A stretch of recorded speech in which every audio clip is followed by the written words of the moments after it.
office and how an individual can fight institutionalized corruption.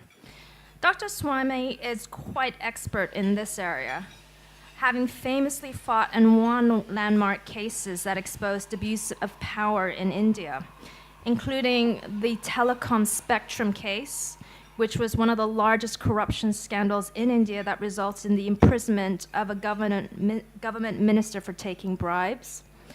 Dr. Swamy is also currently prosecuting a case against Sonia Gandhi and Rahul Gandhi for breach of trust and illegally amassing millions in a property dispute involving the now defunct newspaper, the National Herald. Apparently, the next hearing is on the 14th of December. Aside from being a career public servant, our speaker is also a renowned economist, having taught at Harvard University for around 20 years. Dr. Swamy has a lot of public support for his efforts, also evident from the 3.32 million Twitter followers he has to date. That's impressive. Everyone give a warm welcome to Dr. Swamy.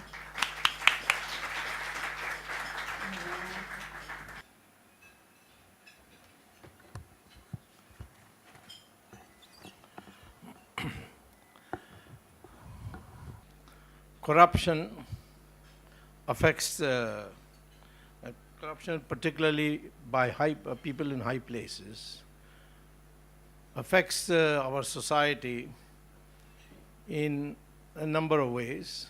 Some of them I'll enumerate. First of all, it induces the production of substandard products. For example, if you are building a road and a tender is put out and it is given to somebody on corruption, then in order to recover his money, the builder or the road layer would use substandard products, and that road wouldn't last very long. And this caused enormous inconvenience to the public, but of course, for the public person who enabled it and the man who got the contract, there's always the next year when the road has to be repaired and rebuilt. Similarly, adulteration of products. This is possible because by corruption you can ensure that there is no prosecution of anybody. When the corruption takes place, it's done mostly on cash. And that cash cannot be used for building factories or assets which are visible. And they end up in property deals and building of palatial mansions. And this, or using of modern facilities like air conditioners and large LCD televisions, etc. And as a consequence, the investment priority in the country gets distorted because these property consumer durables, which are of luxurious quality and such like, they earn a higher rate of return on investment. And so we find by a calculation that directly and indirectly in India, 70% of our investment is going to support such non-essential, as we sometimes call it, economic activities. And the common man who needs many of the things like ordinary shoes and ability to afford to travel by public transport, so on, there's not sufficient investments. Schools suffer in rural areas. And all this is because the people who can invest want a high rate of return, and these are the industries where get a high rate of return. Then the third thing is, since it is done by cash, and the government have made a mistake, I hope they'll rectify it soon, to permit forward trading in agricultural commodities. Very few countries of the world have that, and India, for some reason, not in our government, but the previous government, they introduced forward trading. And farmers don't have checks, don't accept checks and so on. So when they come to the wholesale market, they want cash, and cash is available from corrupt activities.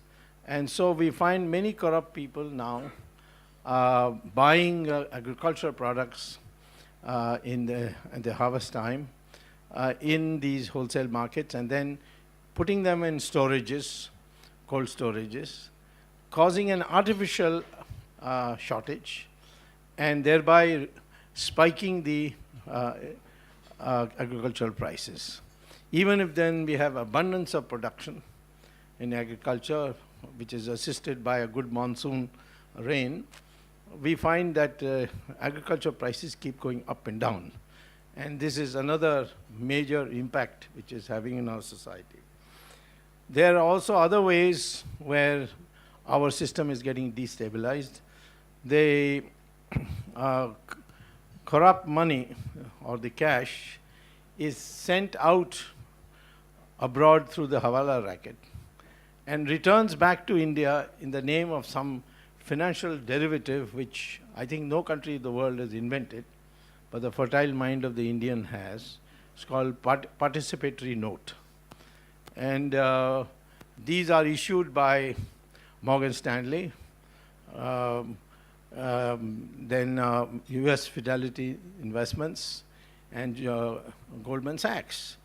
And with that, you can come, no questions are asked. In fact, the participatory note has no name, no date, nothing except the amount that you put in, and all you need to do is show your passport and your Indian passport, and you would get it abroad, and then you bring it back to India, and you are free to invest it in the stock market. So in the recent years, this rise in foreign investment is largely due to what is called as portfolio investment. And that portfolio investment is something that can go in and come out at any time. And this causes great deal of instability in the prices in the stock market prices. And this is another effect of black money. Finally, since most of the top politicians in the country keep their money abroad illegally, they use the Hawala route via Dubai to have it deposited in countries like Switzerland, Cayman Island, Virgin Islands, etc. And in Dubai, one of the most notorious gangsters from India resides. This is Dawood Ibrahim. The Pakistan Intelligence Service also is placed there. And they are able to get to know the names of these politicians and which bank account they are depositing their money, because it is done by internet transfer. And the Hawala agents cannot function in Dubai unless they comply and cooperate with these gangster forces plus the intelligence service of Pakistan. So I find, I will not name them, but many politicians are now pro-Pakistan in their attitudes, largely because of fear of exposure. Now, this is the documented thing as far as we are concerned in India, and this is something which is very dangerous. So national interest gets compromised in this process. So we have a situation where fighting corruption is like fighting cancer in the body. It's a slow debilitation that is taking place in our country, and something had to be done. In 2014, this was one of the major planks. This major plank helped us to win the election. There were other planks also, Narendra Modi's, the present Prime Minister's own personality. And there was also, for the first time, a identity issue which was silently campaigned for, by which the large 80% population of Hindus buried their caste differences, regional differences, language differences, and not all of them, but a good section decided to vote for our party. And as a consequence, we gained 10% points in our vote, which we would not have had the old divisions that characterized Indian elections had remained. So these three things put together, we got a majority, but corruption was an extremely important part. And in that, I certainly had a major role to play because of the 2G spectrum scam.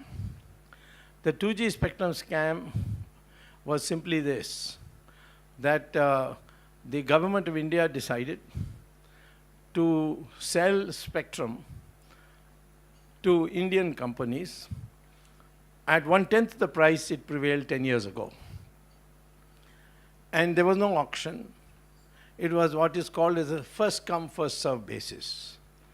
So 9 people, very important people, had no problem being coming early to get their license. There were 450 applicants, but 9 got it. And all 9 were present in the minister's room when the allocation started. So they all got it because they knew the minister. So this first come, first served policy, I argued in court, is against public interest because spectrum is public property.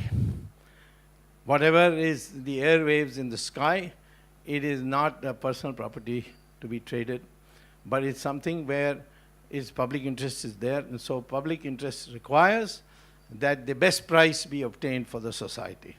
And therefore, auction is the only way by which this could be done. Now, all these 9 people who got the license for 1/10 the market price, they decided to offload their spectrum to foreign companies. So somebody gave it to Etisalat at 8 times the price he paid the government of India. And the Tatas sold to half their spectrum to Docomo of Japan for 13 times the price he paid to the government of India. Like that, or someone, I think one company sold it to Telenor. So another company sold to a Russian company. So all these 9 companies either completely sold the shares, rather they gave the spectrum wholly or partly to foreign companies, which found it also profitable to get it. Now there was a bar that if you got the spectrum, you can't sell it for 2 years. But the then finance minister came up with a devious proposal that you can't sell the spectrum, that's true, but you can sell the company. So with it, if the shares or if the spectrum also goes, that's okay. And that's what happened. And so all these points I argued in the court. And for the first time, the court said policy decisions of government, if they affect public interest, the court can interfere. And the court interfered, cancelled all the licenses, even though most of the operations were already in full swing, and arrested the Minister for Telecom, directed the arrest of, and the trial has begun where a lot of big industrialists are involved, and several politicians are also there. And I'm expecting sometime next March to see them all convicted and sent to jail, judging by the progress of the court. So this was a landmark which completely shattered the credibility of the Congress party and helped us to win the election. The Prime Minister, Mr. Manmohan Singh, was a nice, decent person, but he felt that discretion is the better part of valor, and he kept silent most of the time. The money, of course, went to Ms. Sonia Gandhi, but there was no way to prove that. Unless somebody cracks up after he's convicted, then there can be a case launched against her. But in the meantime, I found an interesting secret operation, which a mole in the Congress party informed me of, that the National Herald newspaper has been closed down. That is, it was run by a company called Associated Journals. The National Herald Company, as it is popularly called, was closed down. And it was closed down because it had 90 crore rupees, that's around 900 million rupees, in debt to Congress party, which they couldn't pay. Now, why would the Congress party give such loans? That's because when it was started, there was only one party in the country, and it was called the Congress Party, and that was during 1937. And after independence, most of the people who bought the initial shares went to different parties, and because Congress Party was considered a party of the freedom movement, and where everybody joined. But after independence, it became a political party. But the control remained with National Herald. Now,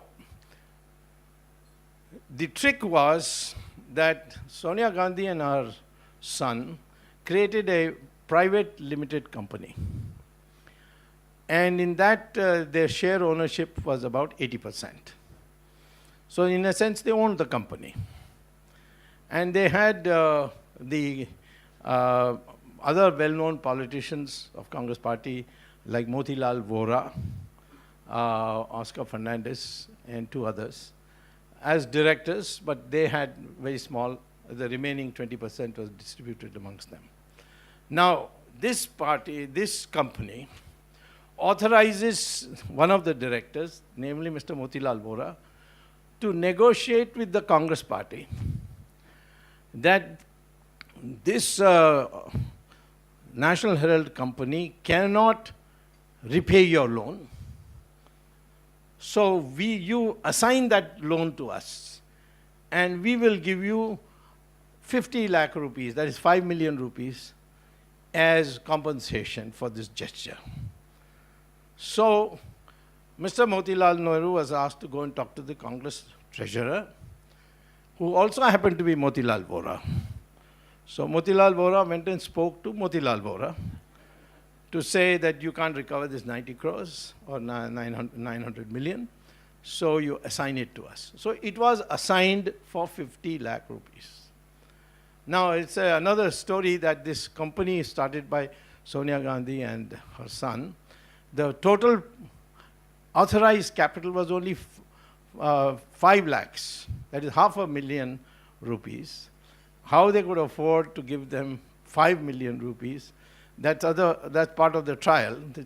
But it was not necessary for me to reach the prima facie stage.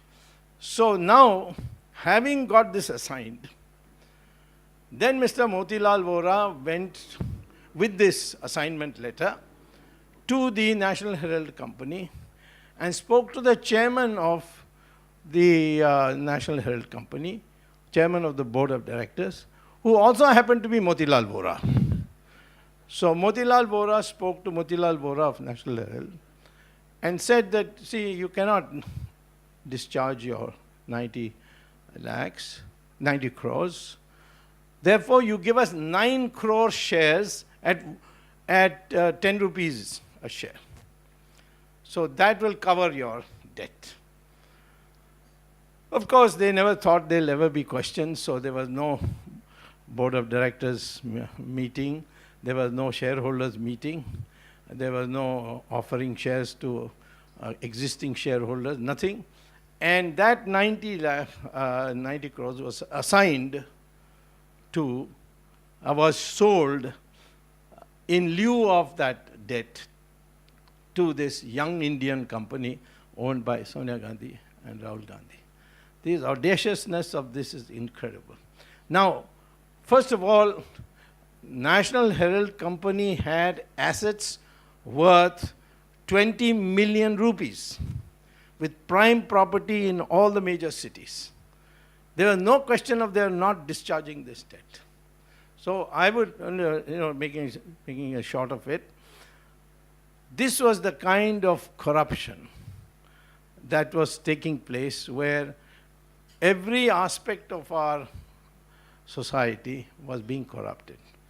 And because they were not being caught, it just filtered down to this. So it's my theory that unless you catch the people at the top, you cannot create the necessary fear factor in people at the bottom, that if they can be caught, I too can be caught. It's no use catching policemen and postmen and so on. That's not going to create the necessary climate for corruption.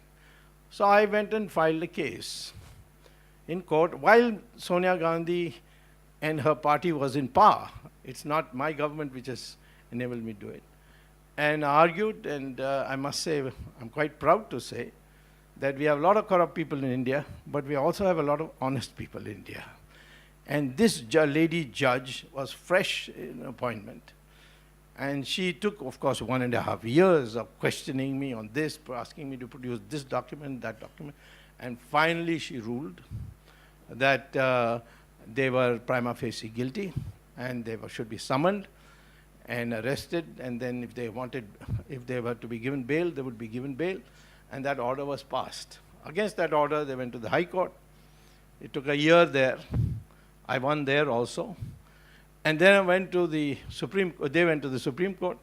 I won there, and the Supreme Court directed them to appear. And a historic scene was created in India when Sonia Gandhi, Rahul Gandhi, and those other directors had to come and stand in the dock and then be formally arrested, and then they had to supply a bond and then a surety, that is who will stand and take the responsibility in case they run away, and they were set out in bail. Since then, I have been seeking the original documents which I am entitled to under Indian law.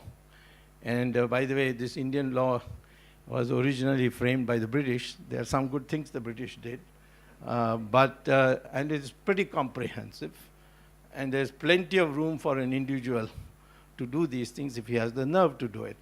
So I am waiting for these original documents because, according to me, there were no 50 lakhs given at all.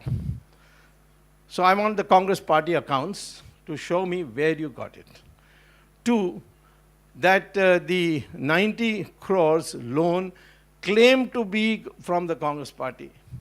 There's no record of it according to my informed sources, and now I want documentation. Informed sources has ever been shown in the balance sheet of the National Herald. I think they must have given it in black money and thought no one will never come a question, there will be question. Now, I want to say, before my time is up, that essentially the core of fighting corruption is based on one mathematical principle or a statistical principle, and that is that if my expectation of a reward from bribe is positive, then I will commit the act of bribery or corruption. And if the expectation is negative, then I will not do it. I don't need police to tell me this. I don't need courts to tell me this. I don't need anybody to tell me. I myself, out of rationality, will not do it. That is, if you get a bribe, that's a certain amount. If you get caught, you lose a certain amount. You lose the entire amount, you lose your property, maybe you lose your reputation, all these are quantifiable. So there is a probability that you will not be caught.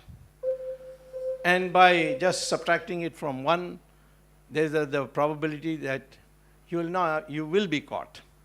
So a weighted average of probability of not being caught multiplied by the amount of the bribe plus the probability of being caught and the minus of losing, this weighted average is, in my opinion, the driving force of honesty versus corruption.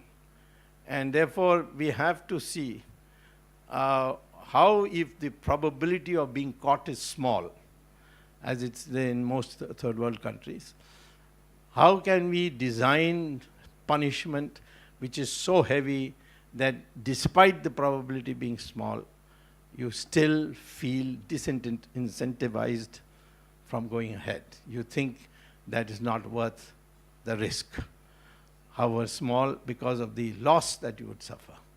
So I would say in India, even today, people are ashamed to be called corrupt. It's not a society where corruption is accepted openly.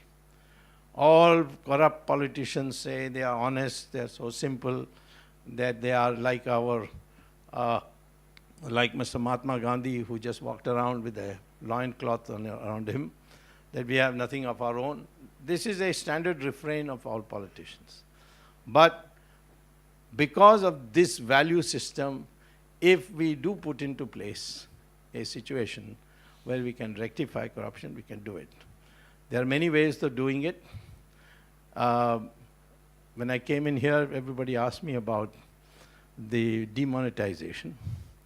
We had discussed this before the election, and according to me, it was supposed to be as a package, not just an announcement of demonetization. But somewhere the government in its deliberation changed its mind.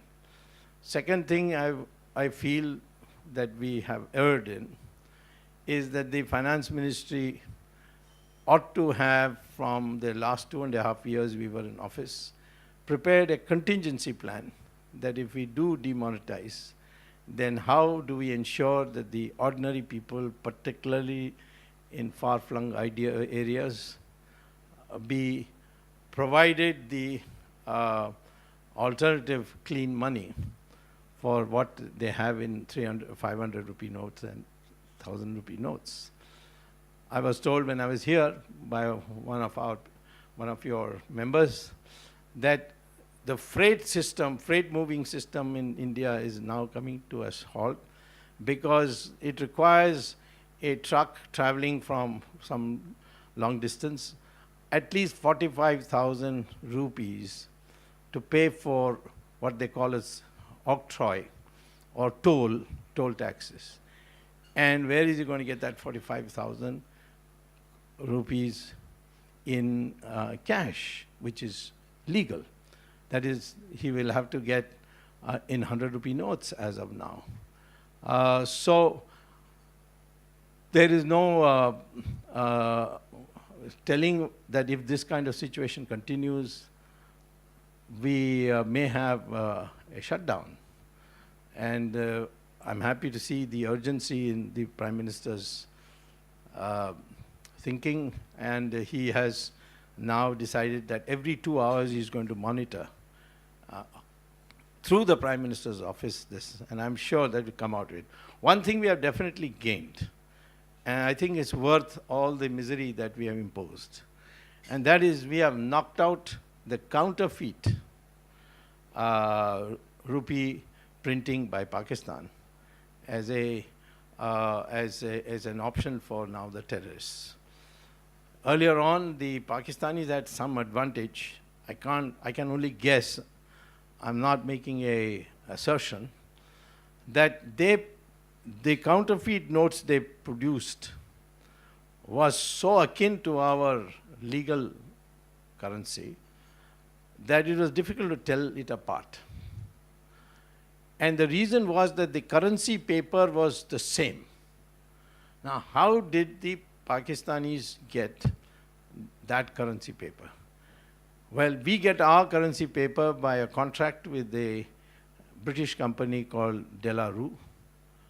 And that same company also produces currency paper for Pakistan.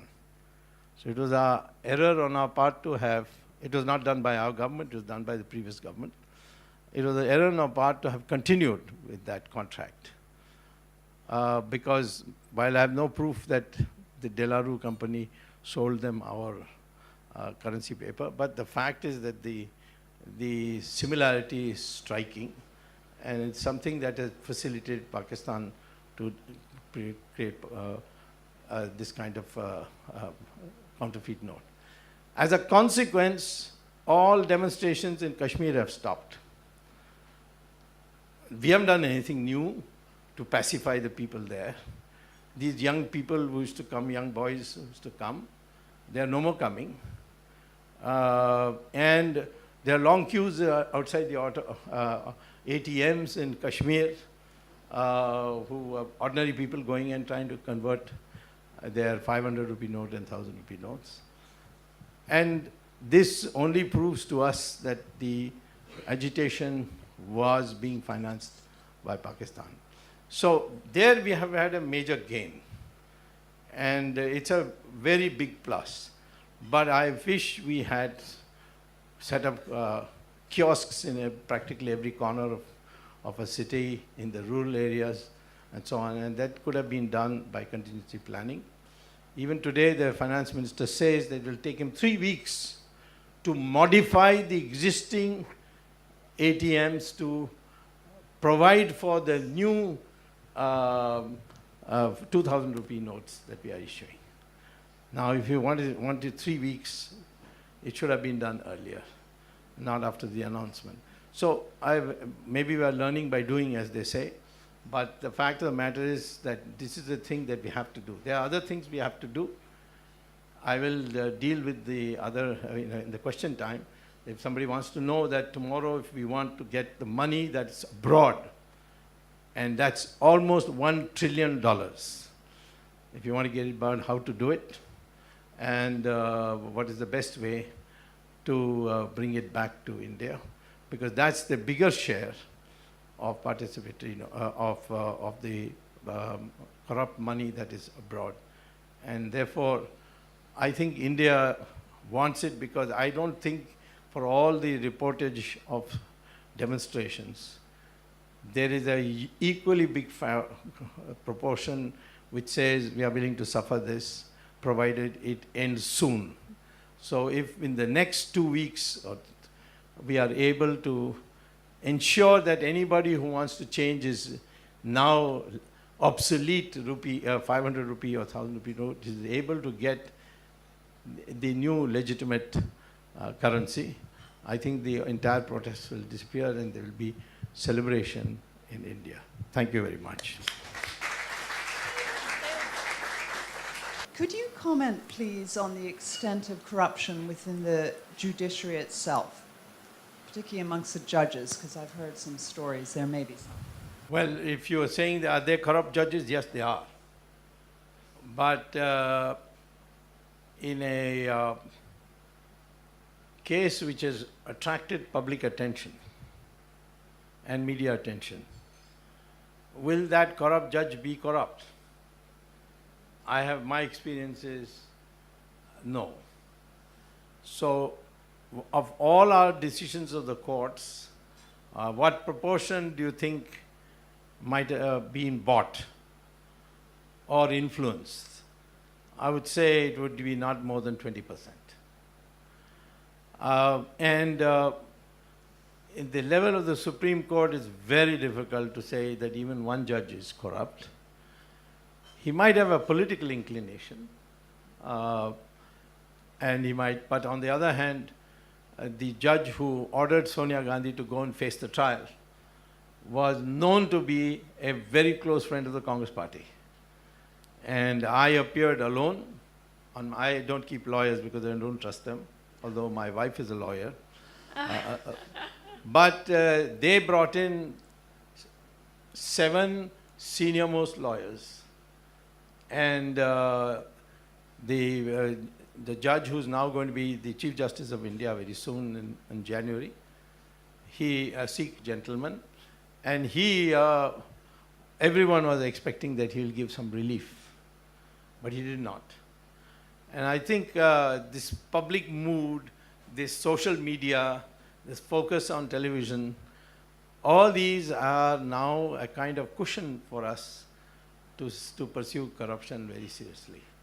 So I would say, compared to countries in our neighborhood, we are far more honest and clean than one could expect. And I understand that you are quite involved in the Tata Air Asia yes, of course. That's another corrupt thing. Yes. I would like to hear your views on especially the High Court. Yeah. So thank you. Well, one of the saddest part of our recent corrupt history is a household name known for extraordinary honesty. The House of Tatas has now been sullied with corruption. And there's a battle royal going on just now. I hope the sacked chairman, who is supposed to be a very honest, upright person, is restored to his position. But this deal that he's referring to are two deals which the government of India permitted. And that is a deal between AirAsia Malaysia and two individuals, Mr. Ratan Tata and one NRI based in London who is now disappeared after selling his shares to Mr. Tata. And the other one was for Singapore Airlines, which had only with Mr. Tata. So two airlines, that is both AirAsia as well as Singapore Airlines, created a joint venture with Mr. Tata to create an Indian-based airline which could fly within the country. Now the problem was that till 2012, we did not allow any foreign direct investment in the Indian domestic airline industry.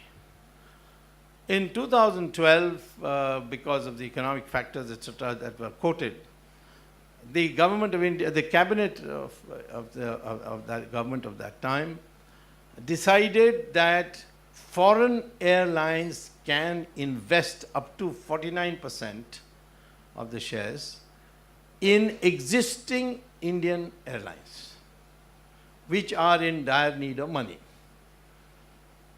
Now, AirAsia as well as Singapore Airlines have not invested in any existing airline. Mr. Tata is not an existing airline. He is an individual. And this individual cannot qualify under the liberalization done by the cabinet, and therefore it was illegal.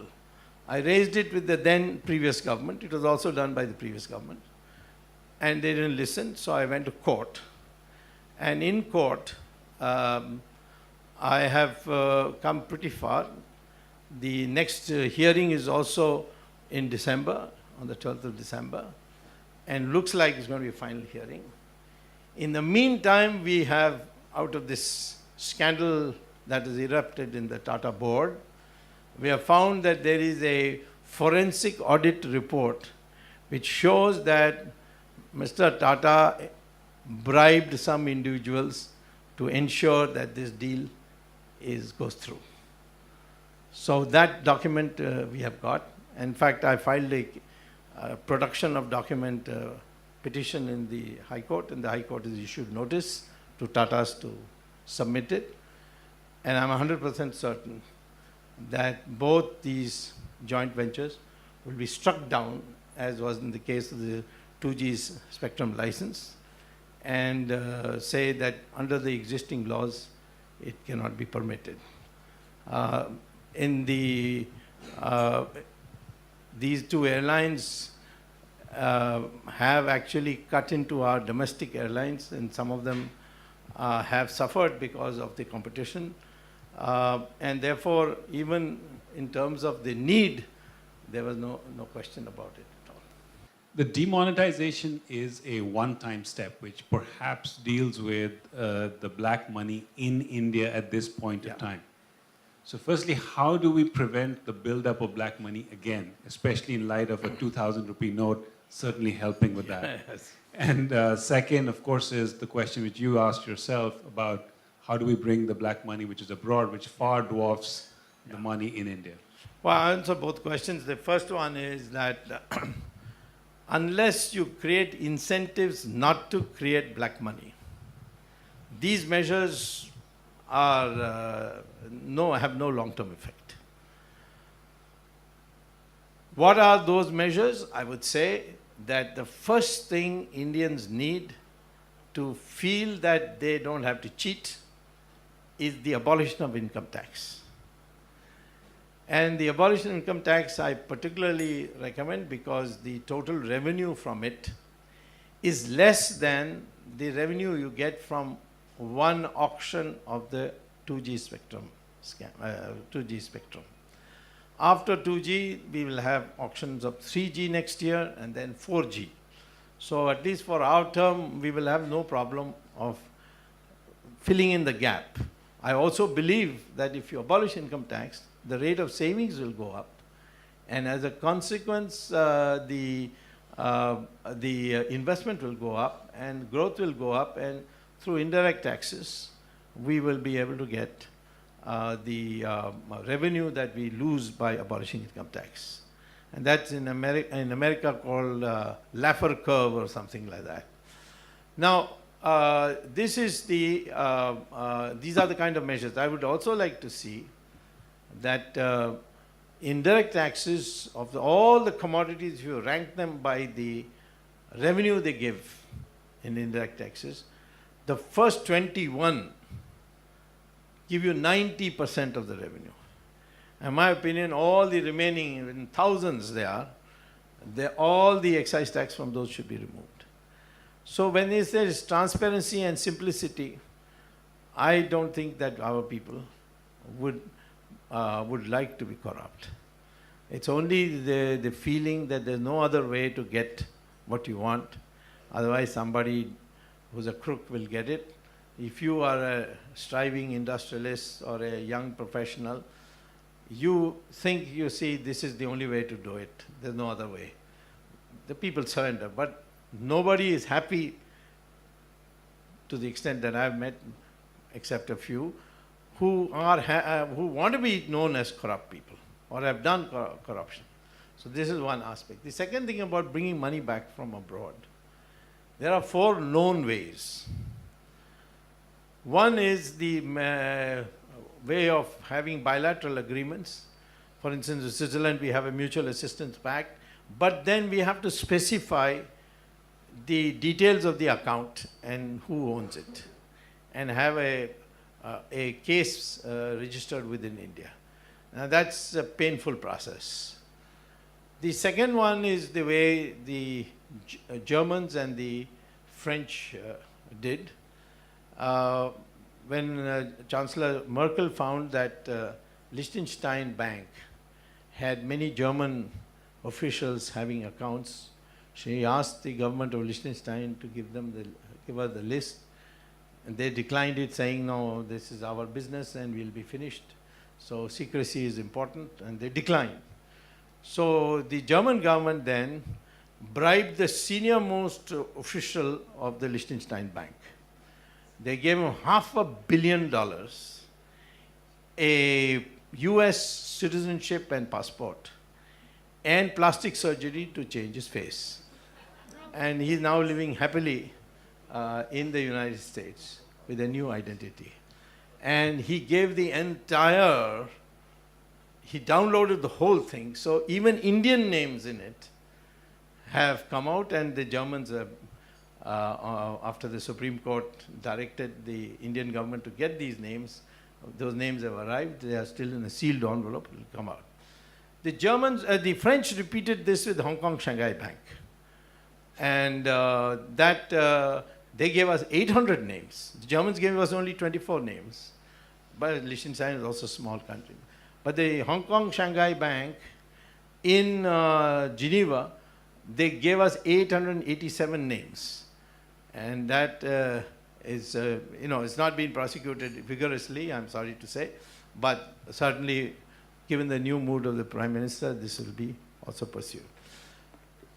Then the third way is the American way.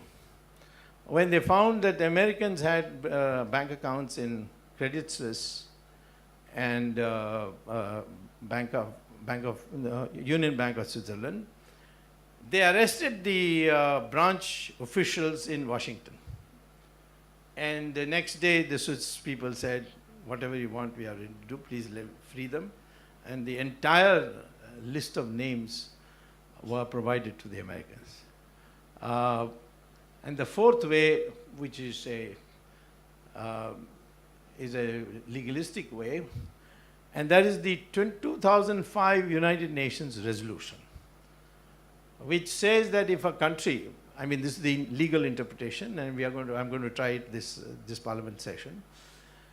It says that if a country passes a law saying that in the secret banking countries, which is about 70 in number, all accounts of Indian citizens is hereby nationalized, the United Nations will assist you to get all these accounts credited to India. It's a process, so we have to pass that law. And it can be done, you don't have a parliament vote and all, you can have an ordinance and then later on pass it through parliament. This is something which has attracted the Prime Minister's attention when I spoke to him. I'm expecting that this will really do. And it may take about a couple of years because there will be a lot of litigation and so on. We will have a proviso that if any of the bank holders say that they had, or I mean prove that they have opened these accounts legally and the money there was accountable, then those accounts would be returned. Otherwise, all these other accounts can be brought in. And so these are the 4 ways in which it can be done. I would like to understand the roots of corruption a bit better. If you look at China, people always say China is so corrupt because they don't have a system of checks and balances. It's just one party that organizes its own anti-corruption campaign. So mainstream opinion is if China had a free press and if China had a truly independent judiciary, corruption would be much less. Now, India has had both since inception, since you became independent, and yet, obviously, it's, I don't know whether it's as corrupt as China or less, but similar probably. Oh my God. Why do those checks and balances not work? Good question. Well, you said free press and an independent judiciary. And I think the judiciary has evolved quite a bit. I could say, by and large, it's independent. But media is also become corrupt.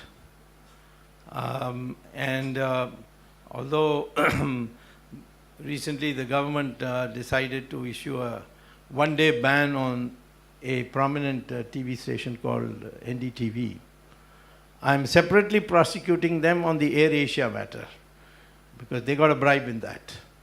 And there's a money laundering case already registered against them.